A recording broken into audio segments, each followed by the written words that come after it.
Hey everybody, it's Pete Toll. Just wanted to go back through.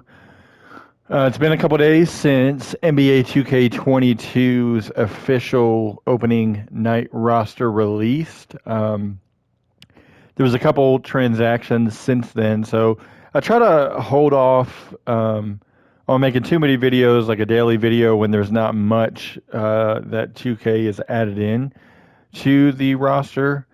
So I wanted to wait a couple days to get a couple things in, and this is not a major update by any means. Just a couple things that I wanted to note for roster makers, and those that just enjoy that kind of content. So we go into the official 2K Sports roster, and just so everybody knows, the newest update dropped this morning about 8 o'clock. Today is October 22nd, which is a Friday. And so they added in, you'll see in a minute, kind of what they did to the roster. But they updated some of the injuries, like Ben Simmons here has a sore right ankle. Not sure how the sore right ankle made it in. I would have just put suspended personally um, as the kind of injury type, as we all know what's going on with Ben Simmons. He's kind of more or less exaggerating an injury, so that way he can have a legitimate reason to still get paid, but also sit out um, games. So you've got that there. Let me go back to the top here. Let's see what else I found here. Josh Richardson, he has a contract extension, and it needs to be fixed. It should not be 18.29 million there. That needs to be updated.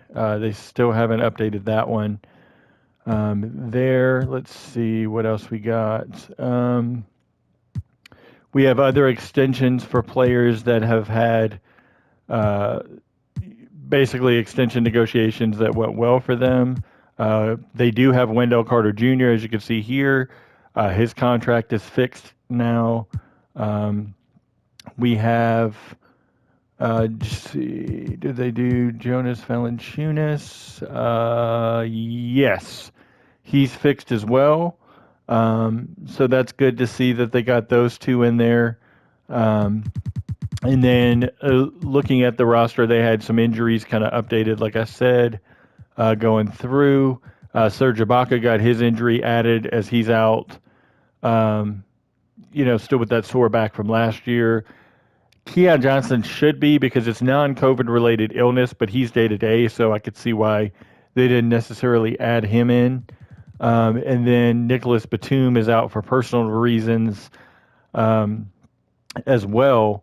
I did not get a chance to watch the um, actual Clippers Warriors game last night, so I know that the early score, or the early report, was that Batum would be out, and yes, he did not play last night. But looking at it, I don't know how long he'll be out. If it's just a day-to-day thing, he had some things to take care of, anything like that. So I don't blame him there for not not getting to that injury, because I think what 2K wants to avoid is the day-to-day injuries, and then having it come back to kind of bite them, so to speak. Like, say a player is out day to day, and 2K, their roster guys take a vacation, which everybody's entitled to a vacation when you work, and then they're out for a week, and then those day to day guys have played in 2 or 3 games, and everybody goes wild about how they're not available on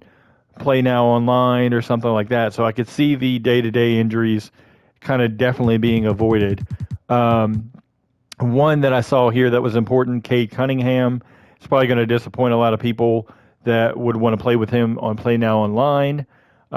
He is out, and that's legitimate because he's out till October 30th at minimum, per reports. And then the Raptors here, one to note, Chris Boucher did play in the first game, so they took his injury off, which is good. And then lastly, I noticed Rui Hachimura is day-to-day, but they didn't add him. So it seems to be a common theme. Anybody that's day-to-day, like I said, they're trying to avoid any kind of speculative situations of, hey, he might miss a game, he may not, things like that. But looking at transaction-wise of what has happened since the opening night roster, Gary Payton II was re-signed by the Golden State Warriors, so he is on the roster here. And then the second transaction that happened last night, they did get in for today's update. Ish Wainwright, which I'm very happy to see.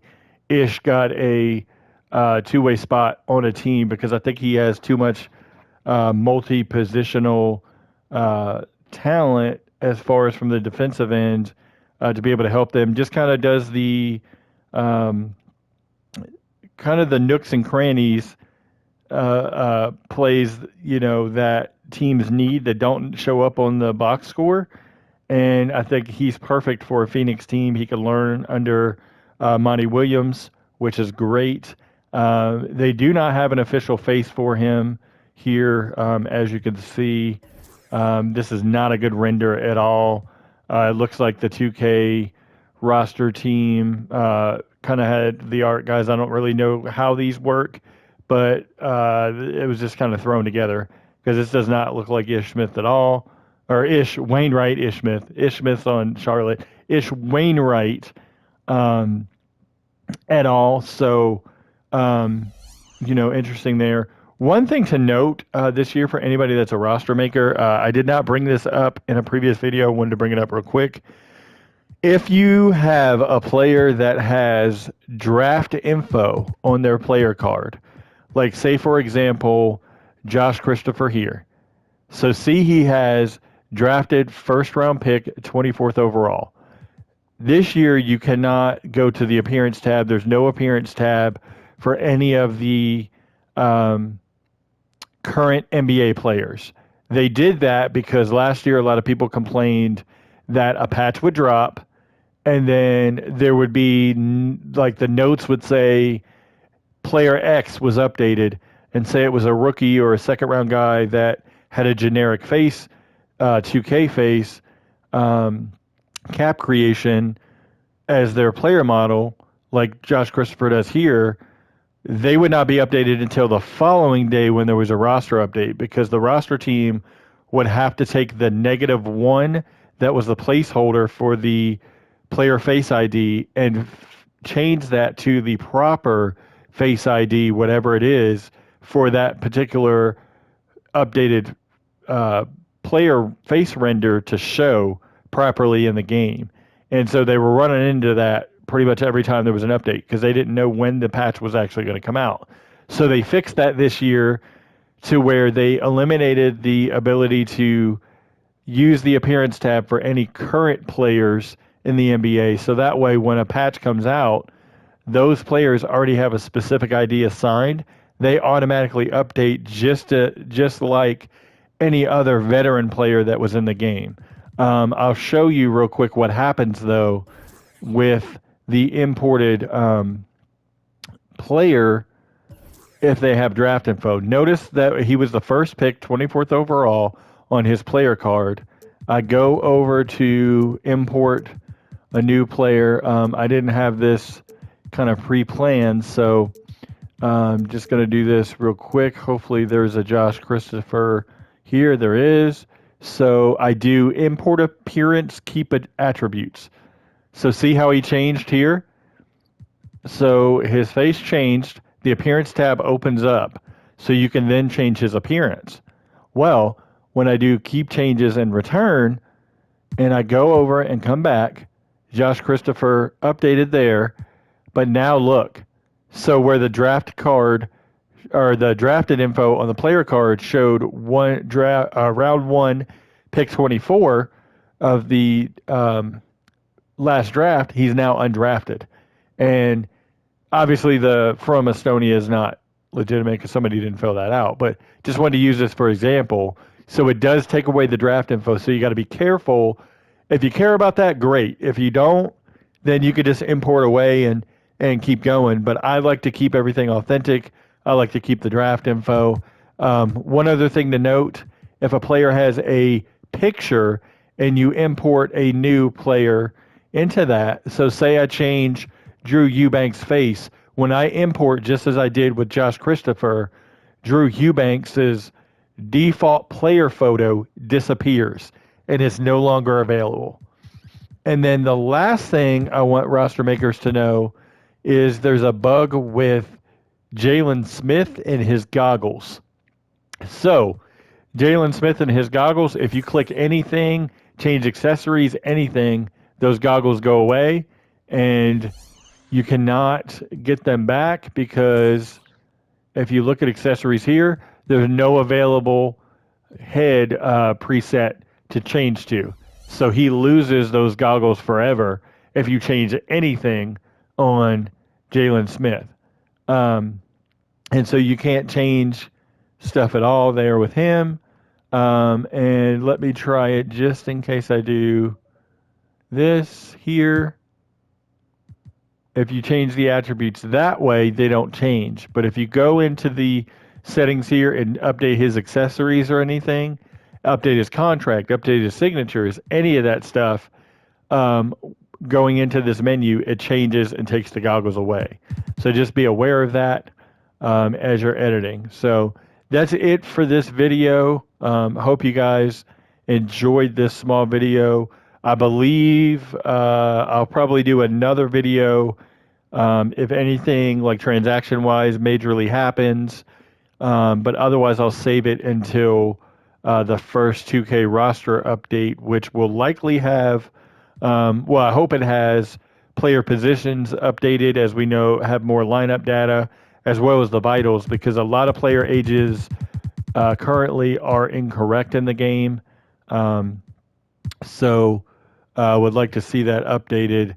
I think that, actually, I think they may have updated them here, because I just saw Jaden Springer got updated to age 19. So it looks like they may have went ahead and updated those. So I'm incorrect there. I think everybody is fairly updated. Yeah, 19 for Isaiah Jackson.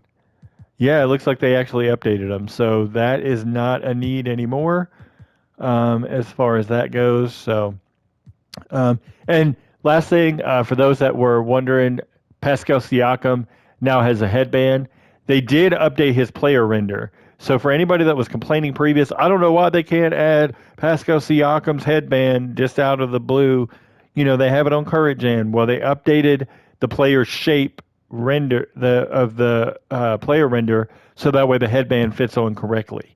So that's something that they have to do. So Derek White, for example, on the San Antonio Spurs, has one, but then if you go, because his render was updated, but then if you go to Patty Mills, who also wears one, Patty Mills has not been updated, so Patty Mills would need one. Because what will happen is, see the side of the head there where it's a little bit shiny, it'll break through and have holes in the headband if they don't go and update the headband kind of going all the way around seamlessly to fit on the head. So that's the reason why there. Hope you guys enjoyed this video. If you haven't already, please subscribe to the channel, like the video, leave a comment of some things maybe you would want to see that is roster related.